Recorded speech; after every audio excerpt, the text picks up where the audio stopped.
হ্যান্ডা virus Europe পর্যন্ত পৌঁছায় গেছে। গত রাতে জুরিকে একটা কনফার্ম কেস পাওয়া গেছে, ফ্রান্সে আরেকটা সেকেন্ড কেস পাওয়া গেছে। Hantavirus has reached Singapore. And centre of this outbreak the cruise ship স্পেনের ক্যানারি আইল্যান্ডে ডক করছে। যদিও ক্যানারি আইল্যান্ডের প্রেসিডেন্ট বলছিল এই জাহাজকে ডক করতে দিবে না, but Spain overrule the order and বলছে জাহাজ এই দ্বীপেই ডক হবে। WHO 12টা দেশের একটা লিস্ট বাইর করছে যেখানে হয়তো হ্যান্ডা ভাইরাস আক্রান্ত মানুষ ল্যান্ড করছে। এই দেশগুলোর মধ্যে আছে Britain, Canada, Germany, Denmark, Netherlands, New Zealand, Saint Kitts and Nevis, Singapore, Sweden, Switzerland, Spain and United states.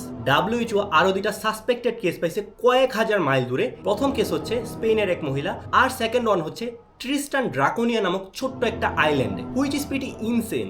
কারণ এই আইল্যান্ডে মাত্র 240 জন মানুষ বাস করে। সিডিসি লেভেল 3 বিপদ সংকেত অ্যাক্টিভেট করছে। স্প্যানিশ অথরিটি সেই শিপের 140 জন যাত্রীর জন্য বাধ্যতামূলক কোয়ারেন্টাইনের ব্যবস্থা করছিল, বাট এখন সকল যাত্রীরা নিজ নিজ দেশে ফেরত পাঠাইতেছে। এই শিপ থেকে কিছুদিন আগে একটা ডাচ এয়ার হোস্টেস বের হয়েছিল। ভদ্র মহিলা হঠাৎ অসুস্থ হয়ে পড়ছে এন্ড ধারণা করা হচ্ছে ওনাকে হ্যান্ডা ভাইরাস আক্রমণ করছে, যদিও এখন পর্যন্ত তেমন কোনো সিমটমস দেখা যায়নি। লাস্টলি ভাইরাসটা খুব দ্রুত মিউটেশন করতেছে। সো এই ভাইরাসটি কতটা ক্ষতিকর এটা এখনই বোঝা সম্ভব না। এই ভাইরাস সম্পর্কে আর কোনো আপডেট আসলে আমি অবশ্যই আপনাদের জানাবো, তার জন্য আমাকে ফলো করতে পারেন।